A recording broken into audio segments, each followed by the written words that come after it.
कथा रचले जातात ना. 56 इंचाची छाती हे नवीन मिथक आहे ना. म्हणून अरब इस्रायल हा जो परिसर आहे जगातल्या सगळ्या धर्माचं मूळ तिथे आहे. तर अल्लोपनिषद लिहिलं गेलं, अल्लाचं उपनिषद लिहिलं गेलं आणि त्यात या इलाहा इल्लल्लाह असं शेवट आहे त्याची. प्रत्येक श्लोकाचा शेवट आहे या इलाहा इल्लल्लाह. दर्शनाचे 2 प्रकार आहेत भारतातले, आस्तिक नास्तिक. आस्तिक दर्शनाचा अर्थ होतो वेदप्रामाण्य मांडणे, यज्ञाचं समर्थन करणे आणि चातुर्वर्ण्याचं समर्थन करणे. तुम्ही देव संस्कृती आणतात म्हणजे आर्यांची इराणांची यज्ञप्रधान संस्कृती आणतात. सनातन शब्द आणला हिंदूच्या ऐवजी. नमस्कार मित्रमैत्रिणींनो, मी आज अशोक राणा सर यांच्याकडे आलेली आहे. सरांची ओळख तुमच्या सगळ्यांना असेलच, म्हणजे सरांनी आजपर्यंत जवळपास 80 पुस्तकं लिहिलेली आहेत आणि हे त्यांच्या पुस्तकाचे टायटल आहेत.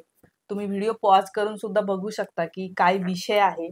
आणि सरांचा या सगळ्या मिथक किंवा ज्या काही लोककथा आहे या सगळ्या गोष्टींवर खूप अभ्यास आहे आणि आज आपल्याला सरांना याच सगळ्या गोष्टींवर प्रश्न विचारायचे आहेत आणि त्यामुळे मी आज इथे आलेली आहे. सर, तुमचं खूप खूप स्वागत आपल्या चॅनलवर. धन्यवाद. सरांबद्दल म्हणजे तुम्ही इतरत्र युट्यूबवर बघाच, तर आज मला सरांना अनेक प्रश्न विचारायचे आहेत. त्यातला सगळ्यात पहिला प्रश्न म्हणजे सरांचा मिथकांवर खूप अभ्यास आहे. म्हणजे त्यांची जी सगळी पुस्तकं आहे जी आता तुम्ही बघितली ती अशीच आहेत की ज्या गोष्टी लोकांमध्ये पसरलेल्या आहेत त्याच्याबद्दलच्या. तर आपण या सगळ्या गोष्टी समजून घेऊया. सर, मला सगळ्यात पहिल्यांदा तुम्हाला हाच प्रश्न विचारायचा आहे की मिथक म्हणजे काय समजायचं? फार महत्वाचा प्रश्न आहे, कारण मिथक शब्दाचे अनेक अर्थ प्रचलित आहेत विद्वानांमध्ये. सर्वसामान्य माणसांना मिथक शब्द माहित नाहीये. खरं म्हटलं म्हणजे विद्वानांनाही माहित नाही. मुळात मिथक शब्द हा धार्मिक कथा या अर्थाचा आहे. मग या कथा म्हणजे मिथक म्हणजे कथा आहेत सांगितल्या गेलेल्या सगळ्या कथा. या कथामध्ये म्हणजे हे मिथक म्हणजे सत्य आहे असत्य आहे? अनेक लोक म्हणतात की या कथा आहे, काल्पनिक कथा आहे. मग त्या फक्त काल्पनिक आहे की त्या खऱ्या आहेत? काय समजायचं? आता मिथक या शब्दाचा जो प्रचलित अर्थ आहे तो काल्पनिक कथा हाच आहे. ओके. मधल्या काळात काय झालं की पुराण कथा हा शब्द मोठ्या प्रमाणात वापरण्यात आला आणि काही ठिकाणी मिथ्य कथा हाही शब्द वापरण्यात आला. कारण मिथ्य हा एक शब्द विश्वनाथ खैरे नावाचे फार मोठे अभ्यासक आहेत, तर त्यांनी हा शब्द वापरत आला म्हणून मिथ्य कथा हाही शब्द आला. पण संस्कृतमध्ये मिथ्या या शब्दाचा अर्थ होतो खोटा. अच्छा, हो, बरोबर, सरळच आहे. म्हणजे मग ह्या कथा खोट्या आहेत असा समज झाला. म्हणून काही लोकांनी पुराण कथा शब्द जास्त वापरात आणला. मिथ आणि स्वप्न असं एक नातं आहे. मिथ एक स्वप्नच आहे पण ते समूहाचं आहे आणि आपण जे स्वप्न पाहतो ते मिथच आहे पण ते व्यक्तीच आहे. ह्या ज्या काही गोष्टी आहेत, उदाहरणार्थ आता परशुरामाची जी गोष्ट आम्ही ऐकली आहे, आपण ऐकतो की परशुरामाने 21 वेळा पृथ्वी निक्षत्रिय केली आणि तुमच्या एका व्हिडिओमध्ये मी ऐकलं की तुम्ही असं म्हणता की हे काल्पनिक पात्र आहे आणि त्याचं काहीतरी मूळ खूपच काहीतरी वेगळं आहे. पण ते काल्पनिक जरी असलं तरी ती गोष्ट म्हणून इथल्या बहुजनांनी ती कशी घेतली पाहिजे, याच्याबद्दल तुम्ही काय सांगाल? परशुरामाच्या कथेवर खूप लोकांनी चिंतन केलंय. आता मुळात ही कथा निर्माण कशी झाली आणि कोणी केली हा एक चिंतनाचा मुद्दा आहे. परशु हा जो शब्द आहे तो इराणमधल्या पर्शिया किंवा पार्स या प्रांताबद्दलचा आहे. हा, मी अनायासे गेल्या वर्षी इराणमध्ये गेलो होतो आणि त्या पार्स प्रांतामध्ये 3 दिवस होतो मी. आणि ज्या हॉटेलमध्ये राहिलो त्याचं नावच पार्स होतं. हा, शिराज नावाचं ते पार्स प्रांताची राजधानी. आणि पर्शियन लोकांची ते दरबार जिथे भरत असे पारशी लोकांचा. पारशी म्हणजे आताचे धार्मिक पारशी म्हणून नाही, जे राज्यकर्ते अॅकेमेनिड होते, सासानियन होते, तर त्या ठिकाणाला मी भेट दिली. तर तेथे तेहरान जे राजधानीचं गाव आहे इराणचं, तिथे एक म्युझियम आहे. तर तिथे मी ती कुऱ्हाड पाहिली परशुरामाच्या हातात असलेली. अरे बापरे, काय परशुरामाची कुऱ्हाड? जी कुऱ्हाड अतिशय लोकप्रिय आहे आपल्याकडे परशुरामाच्या हातात, तिथून आली आहे. तिथून आलेली आहे. कारण पार्शव नावाचा एक समुदाय होता असं वैदिक साहित्यात आहे, पौराणिक साहित्यात उल्लेख येतो. पार्शव म्हणजे परशु प्रांतातून आलेली आणि रामचा अर्थ तसा काळा होतो तसा, म्हणून तो रामच त्याचं मूळ नाव आहे. तो काळाच असला पाहिजे ओरिजिनल. पण हातात तो त्या पार्शव लोकांचं प्रतीक असलेली कुऱ्हाड धरत होता म्हणून तो परशुराम झाला. ज्या देवांबद्दल आपल्याला पुराणात माहिती मिळते तर सगळे देव म्हणजे कुर्दिस्तान म्हणून आलेले लोक आहेत, जे आज तिथली मला वाटतं मायनॉरिटी आहे इराण मधली. इराण मायनॉरिटी आहे, आदिवासी लोक आहे, पण त्यांचे सगळे सण इराणमध्ये होतात. अच्छा. म्हणजे जसं नवरोज आहे, वर्षाचा नवा आरंभ, हा नवरोज तिथला मुख्य सण आहे कुराणमधला. जे इस्लाम स्वीकारल्यानंतरही इराणच्या लोकांनी, इराक आणि अरबस्तानात तसं नाही आहे, पण इराणमध्ये अजूनही पर्शियन लोकांचा प्रभाव आहे. आता देवांचा उल्लेख झाला म्हणजे महत्वाचा एक उल्लेख करतो. ते महत्वाचं सांगतो.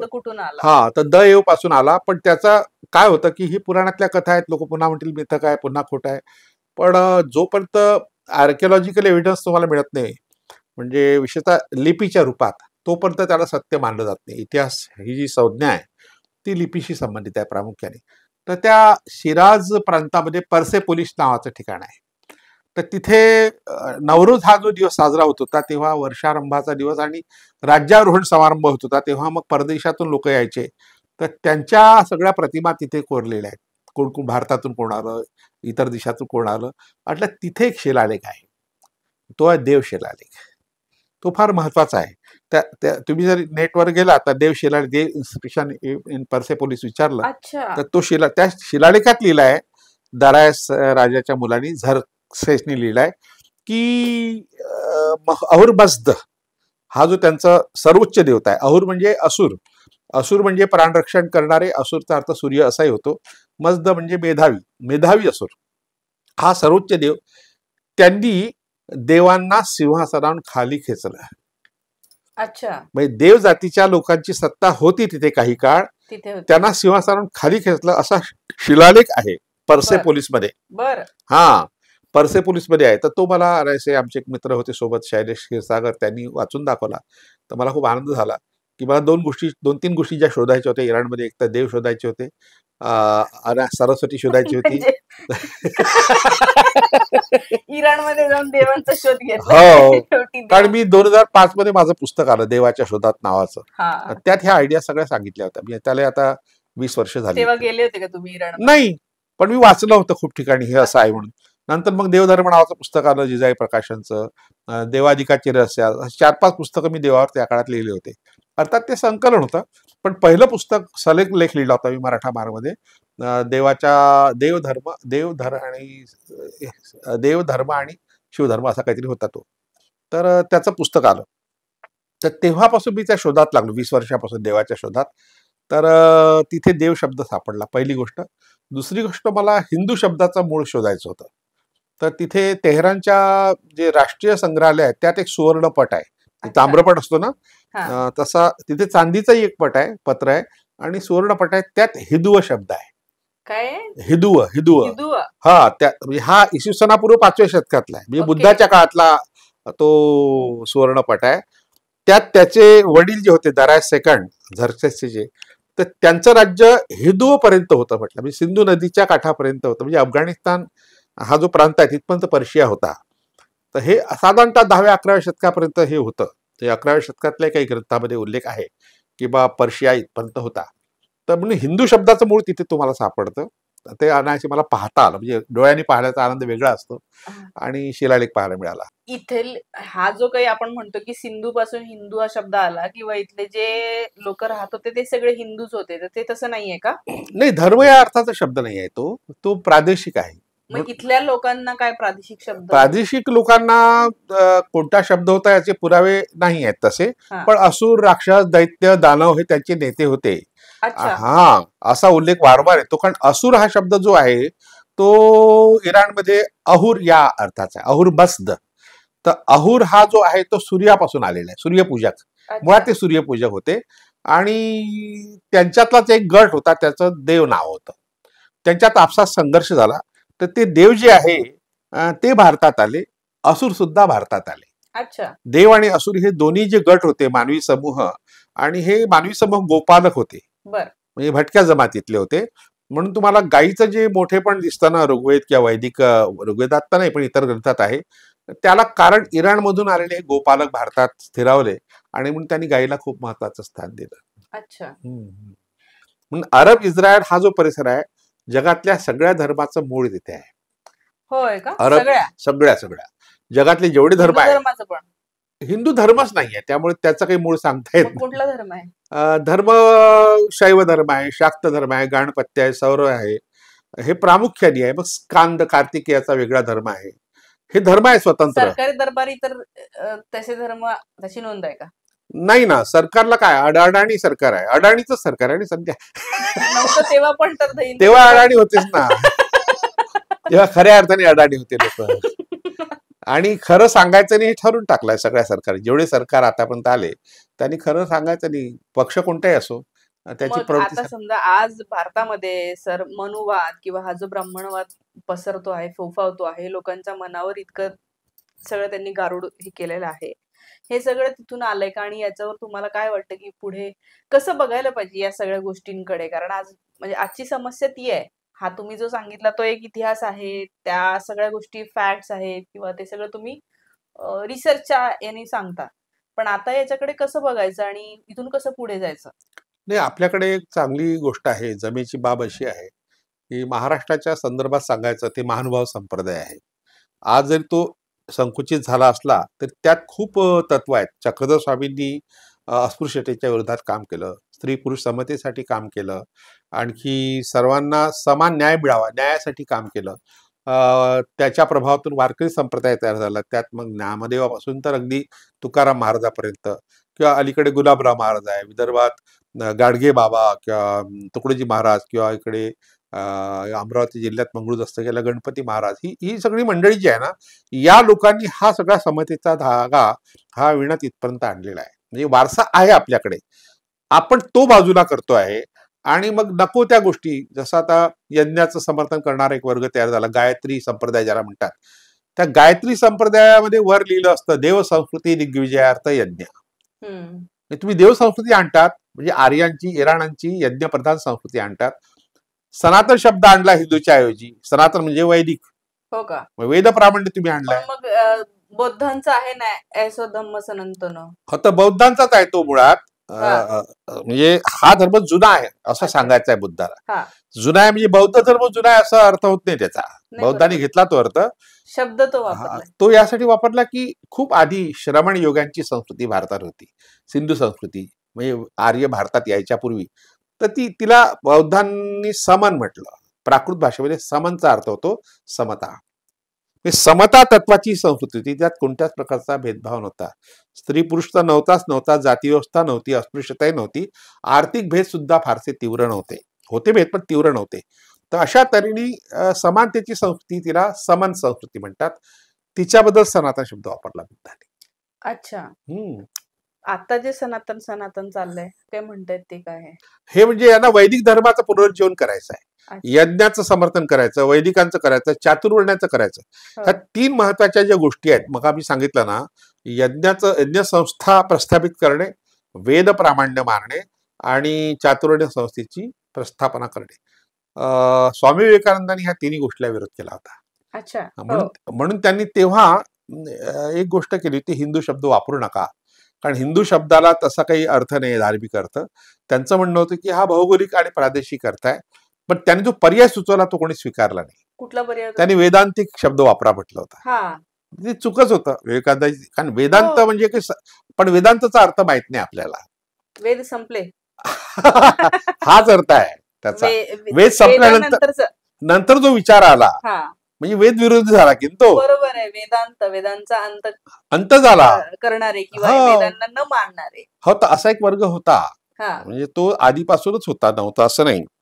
मी हेही वाचलेलं आहे आह साळुंखे सरांची पुस्तकं वाचत असताना की या ज्या सगळ्या कथा आहेत, तर याच्यामध्ये जे राक्षस म्हणून गणलं गेलेलं आहे ते म्हणजे इथले मूळचे लोक आहेत आणि ते स्वतःच्या भूमीसाठी लढत होते. आणि मग राक्षस म्हणजे जे आता लोकांना असं वाटतं की राक्षस म्हणजे काहीतरी वाईट, चुकीचे लोक, हिंसक लोक, म्हणजे राक्षसांना संपवायलाच पाहिजे, अनैतिक लोक. ही जी भावना आहे, ही भावना कशामुळे इथल्या लोकांची झालेली आणि त्याचं काय सत्य आहे जे लोकांना कळलं पाहिजे असं मला. त्यातील संघर्ष इराण मधल्या ह्या 2 गटामध्ये आहे. अच्छा. देव आणि असुर हे दोन्ही गट टप्प्याटप्प्याने भारतात आले. पहिल्यांदा देव आले आणि तसं तर त्यांच्या म्हणण्यानुसार पहिल्यांदा असुर आले. म्हणजे जे काही पौराणिक ग्रंथ किंवा वैदिक ग्रंथामध्ये पहिल्यांदा असुर आले अशी माहिती आहे, नंतर देव आले, म्हणून त्यांनी असुरांना पूर्वदेवा म्हटलंय. असुरांचा उल्लेख जो आढळतो ते पूर्वदेवा. आणि असुर या शब्दाचा जो संस्कृतच्या व्याकरणानुसार अर्थ लावला तर्कतीर्थ लक्ष्मण शास्त्री जोशींनी, त्यांचं म्हणणं आहे की असू म्हणजे प्राणरक्षक कला किंवा विद्या, म्हणजे ज्यांना प्राण वाचवता येतो. म्हणजे एखाद्याला ऍक्सिडेंट झाला किंवा जीव जाण्याची वेळ आहे तर कोण वाचवतो? डॉक्टर वाचवतो. तर हे जे वैद्यक शास्त्रातले लोक आहेत डॉक्टर, हे असुर आहेत. अच्छा. हा, र हा उपसर्ग लागलाय, म्हणजे असू ही प्राणरक्षक विद्या ज्याच्याजवळ आहे तो म्हणजे र, असुर. आणि राक्षस? राक्षस रक्षण करणारा. तर याबद्दल खूप हा रक्षस शब्द आहे संस्कृतमध्ये. रक्षस म्हणजे रक्षण करणे. रक्षक शब्द वापरतो ना आपण, सीमा रक्षक दल, तटरक्षक दल, होमगार्डला आपण गृहरक्षक म्हणतो. पण मग राक्षस कोण होते? हे रक्षक होते ना आपले. कशाचं रक्षण करत होते ते? आपल्या प्रदेशाचं, भूप्रदेशाचं, शेतीचं रक्षण करणारा जो सोकारी असतो. वराडीमध्ये आपल्याकडे सोकारी शब्द आहे, आपण त्याला वॉचमन म्हणू शकतो इंग्लिशमध्ये. आणखी अनेक शब्द अनेक ठिकाणी आहेत. तर विशेषतः क्षेत्रपाळ हा शब्द आहे, ते दैवत कोकणामध्ये आणि गोव्यामध्ये मोठ्या मोठ्या. आपल्याकडे क्षेत्रपाळ दैवत आहे, काही असं नाही. हे क्षेत्र म्हणजे शेत, शेताचं पालन करणारा देव. गणपती, हनुमान हे क्षेत्रपाळ दैवत आहे सगळी. अच्छा. तर हे रक्षण करणारे आहे, पण हे रक्षण करतात हे ज्यांना आवडत नव्हतं त्यांनी राक्षस शब्दाचा अर्थ बदलून टाकला. हा, म्हणजे आपल्याला जे रामायण, रामायणात प्रामुख्याने, महाभारत किंवा इतर ज्या काही देव या सगळ्या आपण ग्रंथामध्ये, नाही, ही जी सिरियली बघतो, सिरियल ज्या आल्या मधल्या काळामध्ये, हनुमान आली, याच्यामध्ये जेव्हा असं ते राक्षस आक्रमण विक्रमण देवी बद्दलचे ज्या सिरियल आहेत ते पाहूनच असं वाटतं की ओके, राक्षस म्हणजे भयंकर काहीतरी जे देवाला त्रास देत आहेत आणि त्यामुळे त्यांना संपवायला पाहिजे. तर ही भावना का निर्माण केली गेली की जेव्हा तुमच्या या प्रश्नाचं उत्तर 100 वर्षापूर्वी श्रीपाद दामोदर सातवळेकरांनी दिलं आहे. हा प्रश्न आपल्या मनात निर्माण व्हायला पाहिजे खरं म्हटलं म्हणजे, पण होत नाही. महाभारत की समालोचना नावाचा एक ग्रंथ 1925 मध्ये, यावर्षी बरोबर 100 वर्ष झाली. तर यावर्षी सातारा जिल्ह्यातलं जे औंध गाव आहे त्या ठिकाणी श्रीपाद दामोदर सातवळेकरांनी स्वाध्याय मंडळ स्थापन केलं होतं आणि स्वाध्याय मंडळाचं प्रकाशन आहे. त्यात त्यांनी असं म्हटलं होतं की देव नावाचे लोक जे होते ते त्रिविष्टपात राहत होते. त्रिविष्ट म्हणजे 3 बाजूनी प्रवेश करता येण्याजोगा प्रदेश, म्हणजे तिबेट, आजचा तिबेट जो उंचावर होता. आणि त्यांनी असं सांगितलं की त्याला त्यांनी स्वर्ग म्हटलं.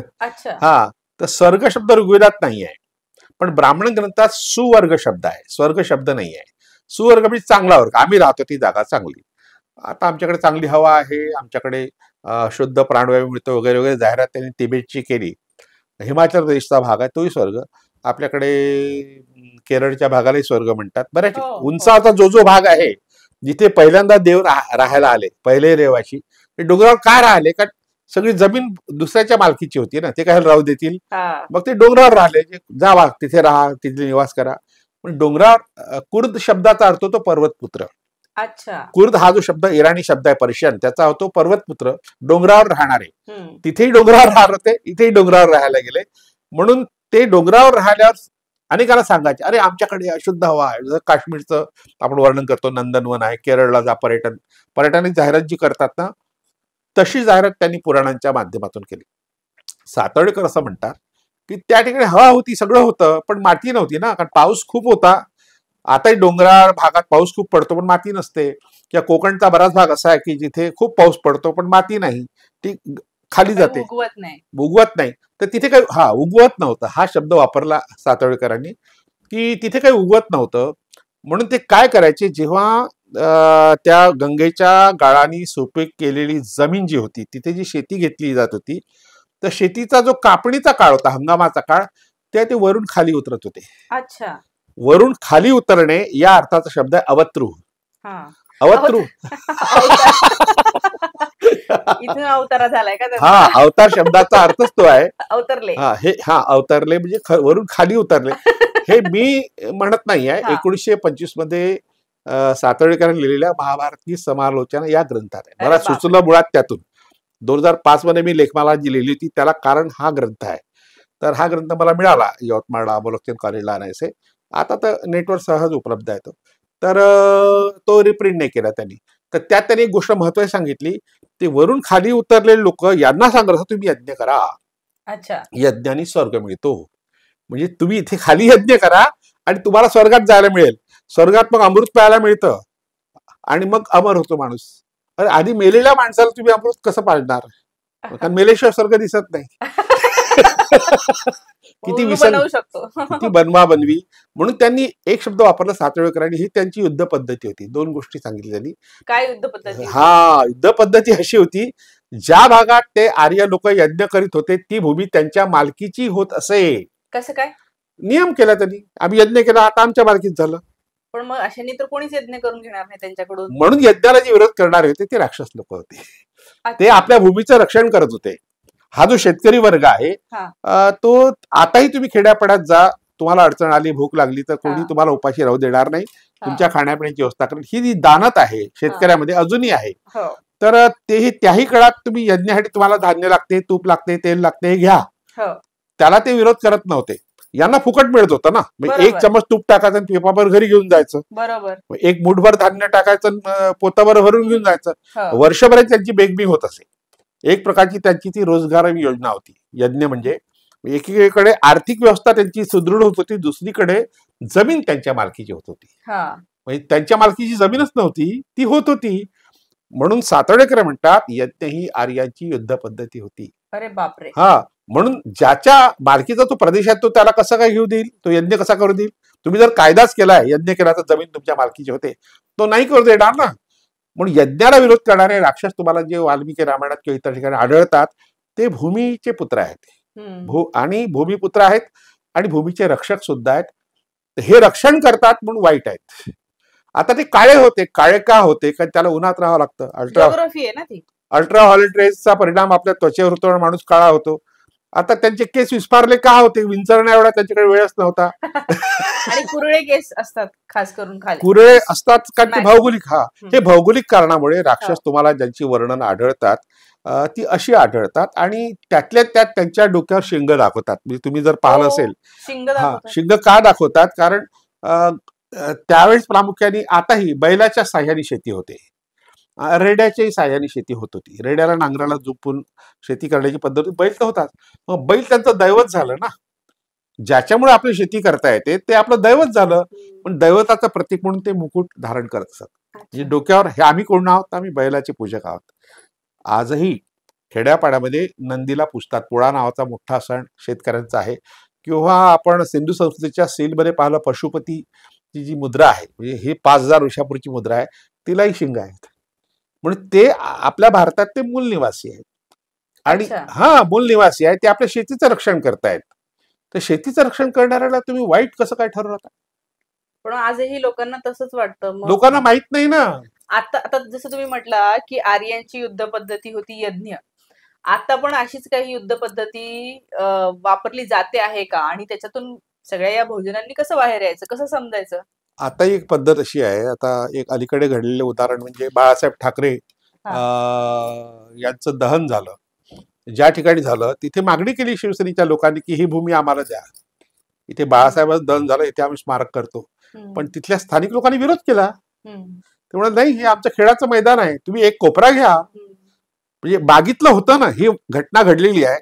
झोपडपट्टी पुनर्वसनाच्या निमित्ताने अदानीच्या घशात जमीन जी जाते आहे, हा यज्ञाचाच प्रकार आहे. तुम्हाला बिल्डिंग बांधून देतो पण बाकी जमीन आम्हाला द्या, SFI वाढून द्या.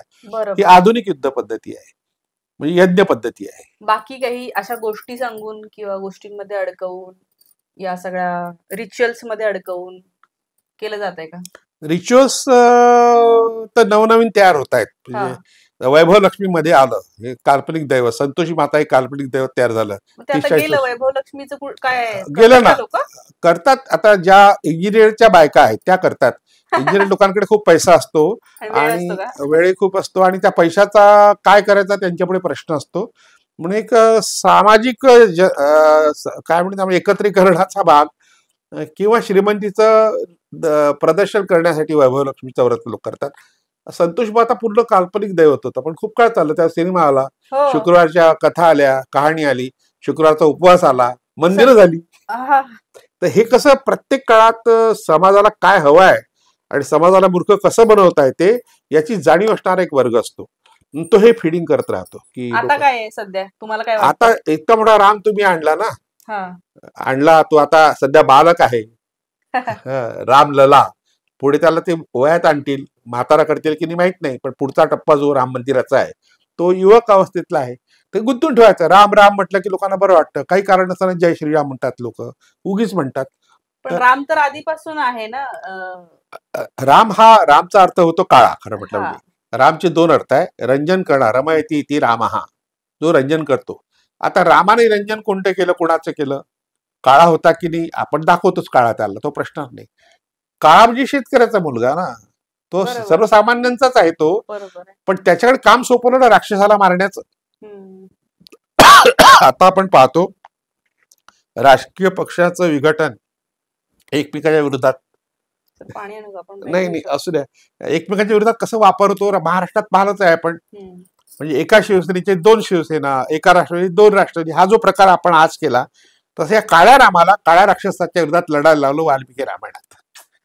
मुळात ही कथा निर्माण करणारा वाल्मिकी नावाचा कोणी ऋषी वगैरे काही नव्हता. कुशीलव नावाचे लोक होते. कुशीलव नावाची जमात होती आणि त्या जमातीचं वैशिष्ट्य असं होतं, त्या पूर्वजांच्या कथा चौकात चौकात सांगायच्या, चित्र काढून हे चित्र, आणि त्या बोली भाषेत होत्या.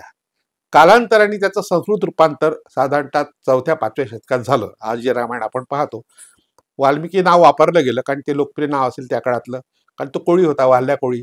तर कोळी लोक हे पहिले शेतकरी जगातलेच. पहिली शेती ही समुद्रावर झाली की नदीवर झाली. नंतर मग जमीन वापरली गेली ना. तर कोळी लोकांमधला तो एखादा विद्वान त्यांनी वापरला, त्याचं लेबल लावलं आणि आपल्याला हवी तशी कथा तयार केली. तर ही कथा मुळात तुम्हाला सापडते बौद्धांच्या दशरथ जातकात. इसवी सनापूर्वी 2ऱ्या शतकात जातक कथा तयार झाल्या आणि त्यातला राम, लक्ष्मण आणि सीता ही बहीण भाऊ आहे.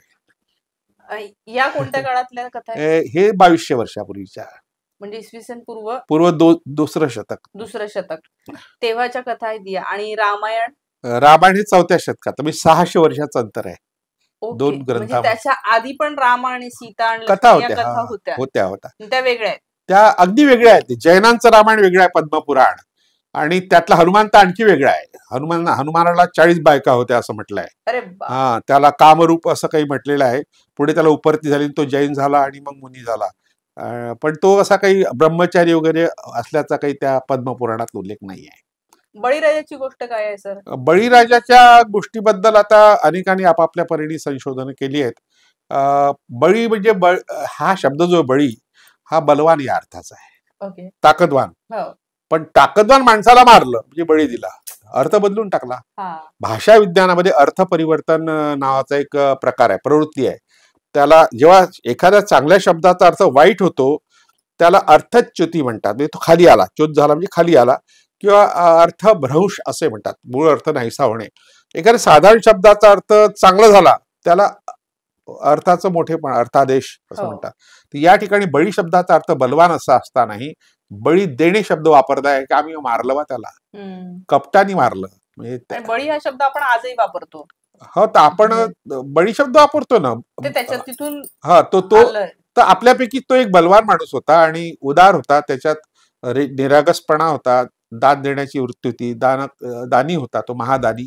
सगळ्यात महत्वाचं तो धान्याचं समान विभाजन करत असे. म्हणजे समतेचा पुरस्कर्ता होता, त्याला समविभागी म्हटलंय. आहा साळुंके सरांनी बळीवंशामध्ये समविभागी शब्द वापरलाय. अर्थात तो सगळ्या अभ्यासकांनीच वापरलाय, पण त्यांचं पुस्तक प्रसिद्ध आहे म्हणून मी त्याचा उल्लेख केला. तर अशा तऱ्हेने तो सर्वांना समानतेने पाहणारा समदर्शी होता. प्रचंड संपत्ती त्याच्याकडे होती, पण त्याला कपटानी फसवून मारलं गेलं. आणि मारलं म्हणजे त्याला जीवानी मारल्याचा उल्लेख नाही या पुराणामध्ये, पाताळात ढकल असा उल्लेख आहे. तर पाताळाचा आपण अर्थ असा घेतो, बरेच लोक घेतात की तो जमिनीच्या खाली आहे, तसा अर्थ, पण तसा अर्थ नाही देता. गाडला गेला अर्थ. मी श्रीपाद दामोदर सातवळेकरांचं ते पुस्तक आहे त्याचा उल्लेख पुन्हा करतो. त्यांनी पाताळाचा अर्थ सांगितला. संस्कृतचे फार मोठे पंडित होते. त्यांनी असं म्हटलं की पाताळ शब्दाचा अर्थ होतो पाण्याचा काठ. अपरांत कोकणाचं एक जुनं नाव आहे अपरांत. आपह अंतः, हे पाणी थांबलं आणि जमीन सुरू झाली. तर हा जो परिसर अपरांत, ज्याला परशुराम भूमी पुढल्या काळात म्हटलं गेलं किंवा देवभूमी म्हटलं गेलं, तो पूर्ण पश्चिम किनारा जो भारताचा आहे, अगदी कच्छपासून, कच्छच्या रणापासून सुरू होतो तर केरळपर्यंत हा सगळा पाताळाचा भाग आहे.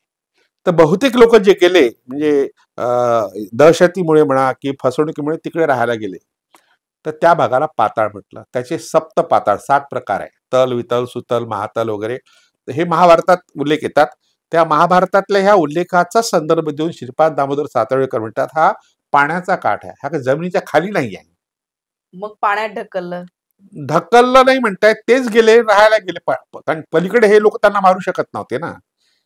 पण पाताळात पाठवलं म्हणजे त्याच्या भूमीवरून तर पाठवलंच, आपल्या भूमीपासून त्यांना ढकललं म्हणजे वंचित केलं. हा.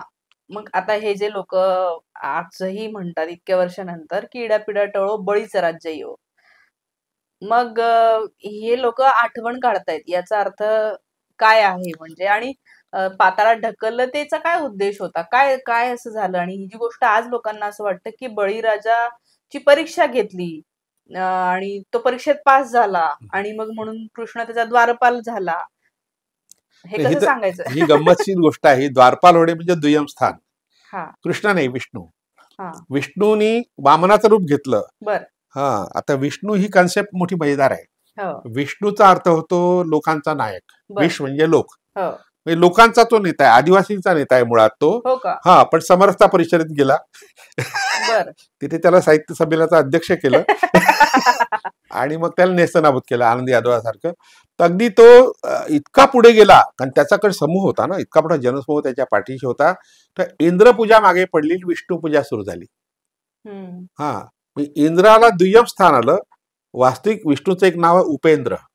उपेंद्र, नरेंद्र हा विष्णू आहे, आपला इंद्र आहे. देवेंद्र हाही इंद्रच आहे, पण उपेंद्र म्हणजे विष्णू. म्हणजे इंद्रानंतरचा दुसरा क्रमांक त्याचा, तो दुय्यम होता. पण जेव्हा त्याचे अनुयायी वाढले आणि ते सत्तेवर आले तेव्हा इंद्रपूजा मागे पडली. कृष्णाच्या कथेमध्ये तुम्हाला इंद्रपूजेचा विरोध दिसतो. विष्णूच्या कथामध्ये इंद्राला हीन लेखलं गेलेलं आहे. तर त्या विष्णूचा वापर पुढे ब्राह्मणांनी फार पद्धतशीर केला की ठीक आहे तूच आमचा. नाही, विष्णू वैदिक नाही आहे. विष्णू हा काळाच होता. काळा जो जो असेल तो अवैदिक समजा, एक साधं सूत्र. कृष्ण काळा, सगळेच काळे. काळे म्हणजे भारतीयच, मूळ भारतीय, शेतकरी. शेतकरी. तर या आता हे लोकप्रिय आहे, त्याला टाळता येत नाही. आणि इंद्र तर दुय्यम झालाय, तो तसाही करप्ट होता, अनेक भ्रष्टाचारात डुबला होता, 77,000 कोटीचा घोटाळा त्यांनी केला होता. त्यामुळे त्याच्या विरोधात त्यांनी पुराणं रचली, इंद्राच्या विरोधात सुद्धा पुराणं रचली. आणि यज्ञाला जेव्हा विरोध बुद्धाने केला तर यज्ञाच्या विरोधात त्यांनी उपनिषद मध्ये सुद्धा वर्णन केलंय, पुराणामध्ये वर्णन केलंय. म्हणजे अशा तऱ्हेची ही परिवर्तन होताना ब्राह्मणांनी काय केलं, स्वतःचं स्थान बळकट करण्याकरता कथा तर रचल्या, पण येणाऱ्या नेत्यालाही स्वीकारलं, विष्णूला यज्ञाचं रूप मानलं. बऱ्याच ठिकाणी विष्णूचा उल्लेख हा यज्ञ म्हणून येतो. अरे बाप. म्हणजे तो कसं झाला, त्याचं कर्तव्य राहिलं मग की यज्ञ केलाच पाहिजे आपण, कारण आपल्या समर्थक आपल्याला म्हणतात की तुम्ही यज्ञ करा. आणि यज्ञ, चातुर्वर्ण्य व्यवस्था आणि वेदाचं प्रामाण्य, ह्या 3 अटी वैदिकांच्या होत्या. हा जो मानेल यज्ञ, चातुर्वर्ण्य व्यवस्था आणि वेदाचं प्रामाण्य, वेद प्रामाण्य, वेदाला मानणं ही पहिली अट. दुसरी अट यज्ञाला मान्यता देणे आणि या चातुर्वर्ण्याला मान्यता देणं. 3 अटी जो मानतो तो आस्तिक. दर्शनाचे 2 प्रकार आहेत भारतातले, आस्तिक नास्तिक. आस्तिक दर्शनाचा अर्थ होतो वेदप्रामाण्य मांडणे, यज्ञाचं समर्थन करणे आणि चातुर्वर्ण्याचं समर्थन करणे. तर विष्णू हा समर्थक होता ना, त्याला सत्ता पाहिजे होती. सत्तेसाठी काहीही करावं लागतं हे आज आपण पाहतो. म्हणजे किती भ्रष्टाचारी असो त्याला उपमुख्यमंत्री करू शकतो देवेंद्र.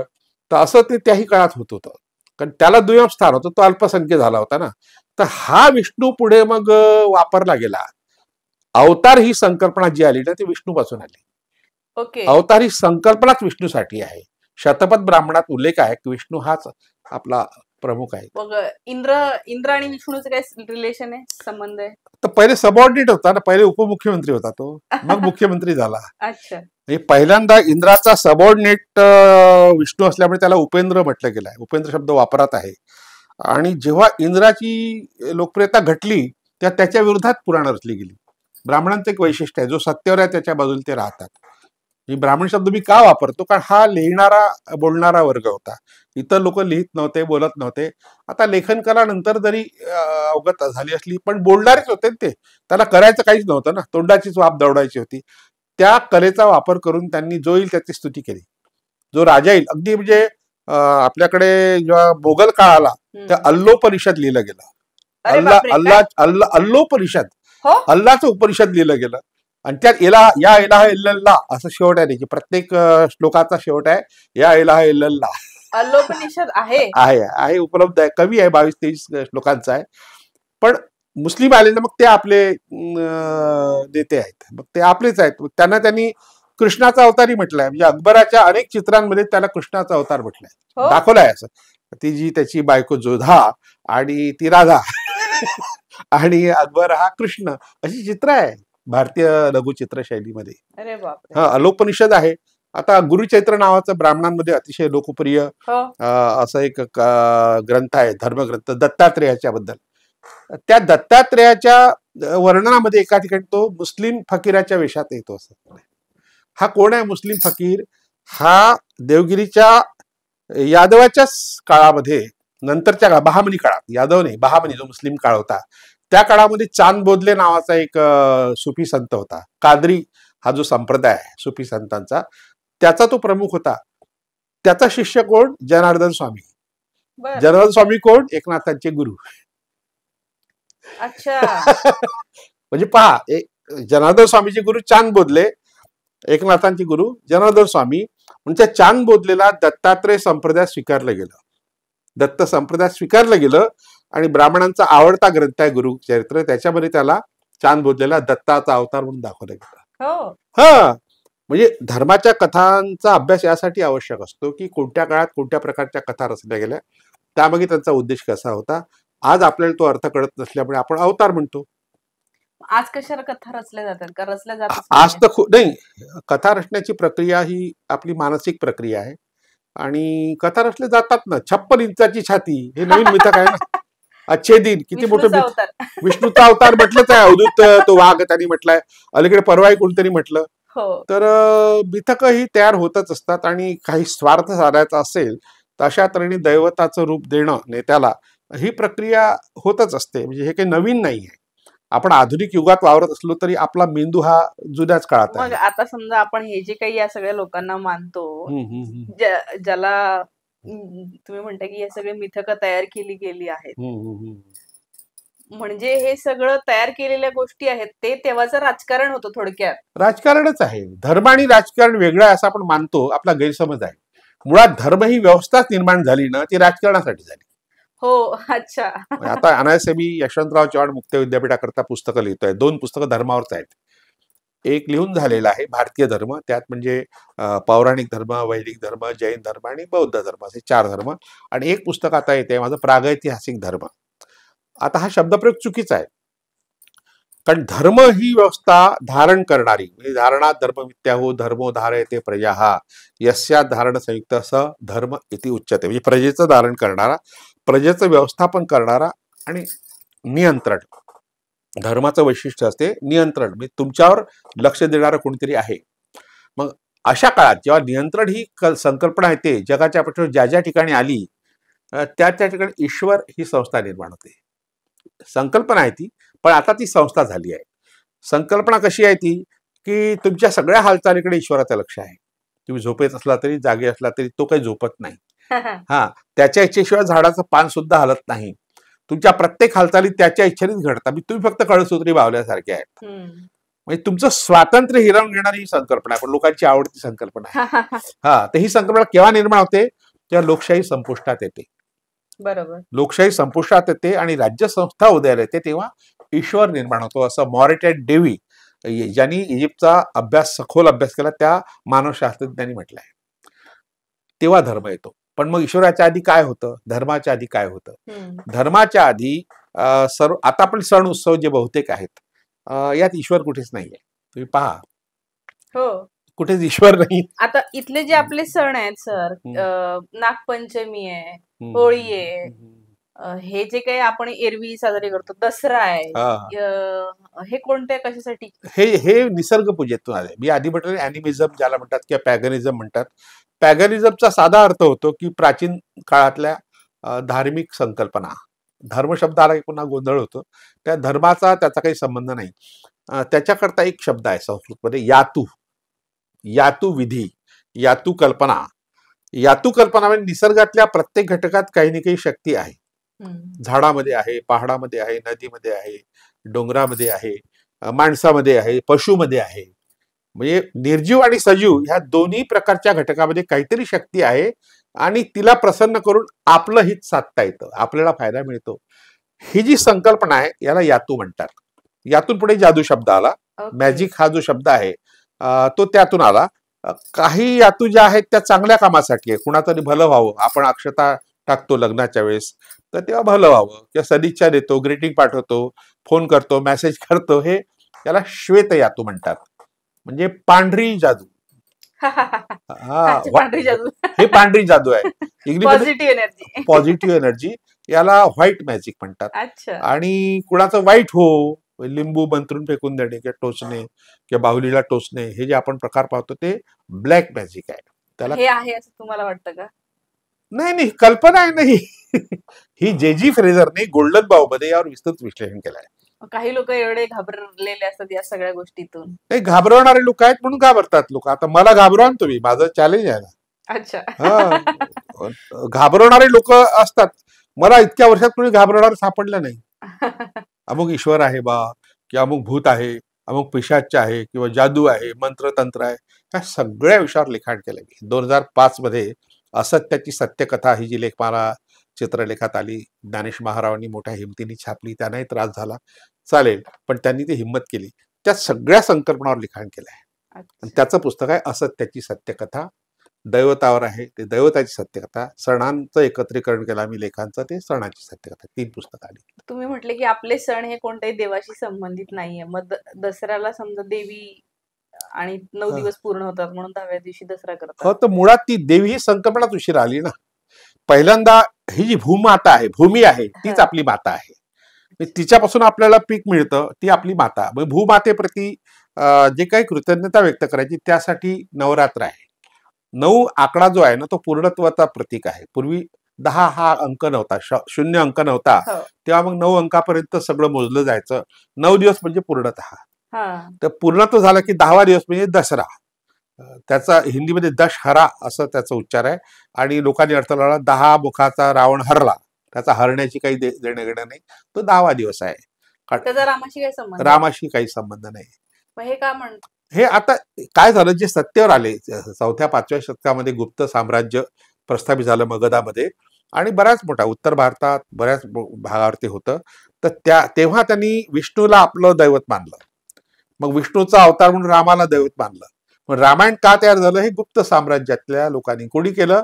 त्यांचे जे भटभिक्षुक होते, पुरोहित होते किंवा लेखक होते, प्रज्ञावान लेखक, साहित्य अकादमी मिळावं, अध्यक्षपद मिळावं साहित्य संमेलनाचं, म्हणून किती शरण जातात हे आज आपण पाहतो आहोत. जे तयार करू शब्दप्रभू खेळू शकतात. शब्दप्रभूंनी रामाचं व्यक्तिमत्व तयार केलं. अच्छा. पण रामाचं व्यक्तिमत्व वाल्मिकी रामायणामध्ये सर्वसामान्य माणसासारखं आहे, दैवत नाही आहे ते. मग हे वेदांमध्ये किंवा याच्यामध्ये देवी ही संकल्पना आहे का? रामायण महाभारतात देवी आहे. वेदामध्ये काही देव्या आहेत, उषा वगैरे, म्हणजे पहाटेची देवता वगैरे, किंवा वाक अभ्रुणी नावाची देवता आहे. लक्ष्मी नाही आहे तिथे, श्री आहे. अच्छा. श्री आहे.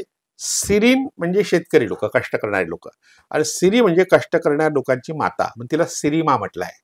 अच्छा. म्हणजे भरूच जे स्तूप आहे तिथे सिरीमाचं शिल्प आहे, या खाली सिरीमा शब्द वापरलाय. की उस्मानाबाद, आपण धाराशिव जिल्हा म्हणतो, त्याला तेर नावाचं जे 2000 वर्षापूर्वीचं गाव आहे, तिथे एक हस्तिदंती शिल्प सापडलं आहे. तो आरशाची मूठ आहे खरं म्हणजे ती. तिला सुद्धा त्यांनी देवीचं रूप दिलं. तर हे बहुजनांमध्ये मातृदेवतांचं जे पूजन होतं, उपासना होत्या, त्याचं प्रतिबिंब वैदिक साहित्यात पडलंय. पण ते मुळात गोपालक होते आणि पुरुष प्रधान ते होते, त्यांच्याकडे स्त्री देवता नव्हत्या.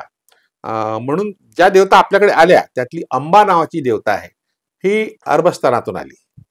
अंबा नावाची देवता, उमा नावाची देवता सुद्धा अरबस्थानातून आली. आणि इराकमधून दुर्गा नावाची देवता आली. नाव ही नंतर दिली आपण. आणि इराणमधून सरस्वती. कशी आली असं? तिथे इस्तार नावाची देवता आहे. इराणमध्ये इराणना नावाची देवता आहे, पिकाची देवता. आणि पुढे मग तिचं रूपांतर इस्तार म्हणजे झालं. बॉबिलोनिया, असिरिया हे 2 भाग आहे ना सुमेरियन संस्कृतीतले. तर त्याच्यामध्ये इराणना ही मुळात होती. आणि पुढे मग तिचे उपासक जेव्हा तिकडे गेले सुमेरियाकडे, तेव्हा त्याला इस्तर म्हटलं. हा आणखी महत्वाचा मुद्दा असा आहे, इस्तरचं प्रतीक चांदणी आहे. उभा त्रिकोण, आडवा त्रिकोण. जगातल्या सगळ्या मातृदेवताचं प्रतीक उभा त्रिकोण, आडवा त्रिकोण असलेली तारा आहे. इस्तार हा जो शब्द आहे. आणि ते यंत्र, आणि पुढे यंत्र ही संकल्पना नंतर आली. यंत्र यासाठी पूजा करायचं ठिकाण, आखणी केलेली जागा आणि आखणीचं चित्र, त्याला यंत्र म्हणतात. यंत्र म्हणजे काही फार मोठी गोष्ट नाहीये. जागा ठरवावं लागेल ना काहीतरी. जमिनीवर तुम्हाला भूमातेचं पूजन करायचं. आखणी केली उभा त्रिकोण आणि आडवा त्रिकोण. आणि याला पेंटॅकल म्हणतात इंग्लिशमध्ये. आणि इस्तार देवतेचे प्रतीक आहे. इस्तार पासून स्टार आला. स्टार जो शब्द आहे पुढे, जो आता इस्रायलचं चिन्ह आहे, राजकीय चिन्ह आहे. विवेकानंदांनी उपनिषदांवर लिहिलेलं आहे, बोलले आहे ते. हा, तर ते काय आहे? उपनिषद जे तयार झाले ना, हे जेव्हा अशा तऱ्हेने यज्ञ संस्थेच्या विरोधात एक वर्ग उभा राहिला, प्रामुख्याने जैन धर्माच्या लोकांनी यज्ञ संस्थेला विरोध केला. वेदाला ते मानत नव्हतेच, चातुर्वर्ण व्यवस्थाही मानत नव्हते, आणि ईश्वर संकल्पना तेव्हा निर्माण व्हायची होती. अजूनही जैन लोक ईश्वराला मानत नाही, बौद्ध तर मानतच नाही. तर या लोकांनी जेव्हा अशा तऱ्हेने मोठ्या प्रमाणात जनजागरण केलं, प्रबोधन केलं, तेव्हा मग काही लोक विचारवंत एकत्र आले आणि त्यांनी मग गुरुजवळ बसून जे ज्ञान ग्रहण केलं त्याला उपनिषद म्हणतो. ते ह्या बदलाचं जे दर्शन तुम्हाला सापडते, वैदिकांच्या विरोधात जे एकवटले होते लोक, त्यांनी उपनिषद तयार केली, त्यांनी आरण्यके तयार केली. आरण्यके आणि उपनिषद तयार केली ही वैदिकांच्या विरोधातल्या लोकांनी, म्हणून त्याला वेदांतामध्ये स्थान आहे. आणि पूर्वमीमांसामध्ये जे फूट पडली, तर उत्तर मीमांसा जे होते, जे यज्ञाला विरोध करत होते, यज्ञामध्ये पशुबळी होत होता, अनेक वाईट घटना घडत होत्या, म्हणजे सैरसंभोग वगैरे अनेक प्रकार, दारू पिणे वगैरे, जे जे वाईट आज मानलं जातं सगळं ते यज्ञामध्ये होत होतं. गाईचं मांस खाल्लं जात होतं मोठ्या प्रमाणात, गाई तेव्हा होत्या भरपूर. तर या गोष्टीला विरोध करण्याकरता भगवान गौतम बुद्धांनी पशुहिंसेला विरोध केला, जैनांनी आधी केला. नंतरच्या काळात मग आजीवक नावाचा एक संप्रदाय आधीच होता, तो त्यांनी सुद्धा विरोध केला. आणि अनेक लहान लहान संप्रदाय तयार झाले आणि सगळ्यांनी एकवटून जनप्रबोधन केलं. त्याचा परिणाम म्हणजे उपनिषद आहे, म्हणून त्याला वेदांतामध्ये स्थान आहे. गीता म्हणजे अतिशय चतुराईने निर्माण केलेला ग्रंथ आहे. परस्पर विरोधी त्यात विचार आहे. कारण आता मी गीताभूषण पदवी मला मिळाली होती धुंडा महाराजच्या हस्ते, आणि अख्खी गीता माझ्या पाठ होती, 700 श्लोक. मी गीता प्रचार करतो. परस्पर विरोधी म्हणजे काय? समोरच्याला कन्फ्यूज केलं. पण हे कन्फ्यूज केलं कसं, की आता तुम्ही आले बा आमच्याकडे मतं मागायला, तर मग तुम्हालाही देऊन टाकू आम्ही कर्जमाफी. आणि मग म्हणू की आता तशी आर्थिक स्थिती नाही आहे. हा जो राजकारणी लोक प्रकार करतात तसाच गीतेत आहे. स्टँड नाहीये कुठल्या एका गोष्टीसाठी, नाही स्टँड नाहीये. म्हणून गीता लोकप्रिय का झाली? की ज्याला हवं त्याला त्यात मिळतं. म्हणजे तुम्हाला तिथे यज्ञही मिळतो, यज्ञाचा विरोधही मिळतो. म्हणजे द्रव्य यज्ञ, तपो यज्ञ, योग यज्ञ तथा परे, म्हणजे द्रव्य यज्ञ, योग यज्ञ आणि इतर यज्ञाचे प्रकार आहेत. पण स्वाध्यायम ज्ञान यज्ञ, म्हणजे अभ्यास करणे हाच खरा यज्ञ आहे. म्हणजे यज्ञ शब्द मात्र कायम ठेवला, पण दुसरीकडे यज्ञाचं समर्थन केलं त्यांनी, की अन्नात भवन्ति भूतानि पर्जन्यात अन्न संभवा. अन्नानी प्राणी जगतात आणि पाऊस पडला तर अन्न होतं, म्हणून यज्ञ कर्म समुद्भवा, यज्ञ केला पाहिजे. परस्पर विरोधी असे खूप विचार आहे. अख्खी गीता जर तुम्ही तपासली तर हसू येतं बरेचदा, आणि कौतुकी वाटतं की बा राजकारणी लोक कसे धर्माच्या क्षेत्रात शिरले. त्यांनी हे माहित होतं, आता परत एकदा वाचून बघायला गेलं सगळे. मी लिहिलं या सगळ्या विषयावर. आम्ही काही एपिसोडही केले, मराठी दर्शन मध्ये काही एपिसोड केले, या विषयावर केले एपिसोड. बरीच माहिती मिळाली सर, बरीच चर्चा झाली. मला असं वाटतं की दर्शकांना आता ह्या सगळ्या, खर तर सर अभ्यासक आहेत, सर लेखक आहेत, सरांचं खूप जास्त मोठा रिसर्च आहे, आणि त्याच्यामुळे इतके सगळे संदर्भ येतात, आणि ते तुम्ही पाहिलं असेलच. तुम्हाला काय प्रश्न पडले असतील तर ते कमेंट करून नक्की सांगा. सरांचे चॅनल आहे, तुम्ही बघत असाल मराठी दर्शन म्हणून, किंवा तुम्ही सरांचं नाव टाकलं तरी पण तुम्हाला ते ज्या काही अशोक राणा पॉडकास्ट, अशोक राणा पॉडकास्ट म्हणून, तर तुम्हाला खूप साऱ्या गोष्टी ज्या आज आपण ऐकलेल्या असतात त्या वेगळ्या पद्धतीने तुम्हाला त्यांच्या चॅनलवर ऐकायला मिळेल. मी तुम्हाला नक्की सांगेन की तुम्ही ते ऐका. सरांची पुस्तकं जी मी आता तुम्हाला दाखवलेली आहेत, ही सगळी हे नवीन पुस्तक आहे असं मला कळतंय. त्याच्यानंतर हे नवीन आहे, संत साहित्यातील जीवनमूल्य. अमरावती विद्यापीठाच्या BA सेकंड इयरला अभ्यासाला आहे. संत साहित्यातून काय मिळतं आपल्याला जीवनमूल्य, हे मिथकांवरचं आहे. बरीच पुस्तकं, म्हणजे 80 पुस्तकं लिहिलेली त्यांनी. तुम्हाला कुठेही मिळाली तर ती नक्की वाचा. सर खूप खूप धन्यवाद, तुम्ही इतका वेळ दिला. म्हणजे खरं तर मला खूप वेळपासून तुम्हीच बोलत आहात. खूप तुम्ही बोलू दिलं पण बोलताय. नाही, थँक्यू सो मच सर. धन्यवाद. धन्यवाद.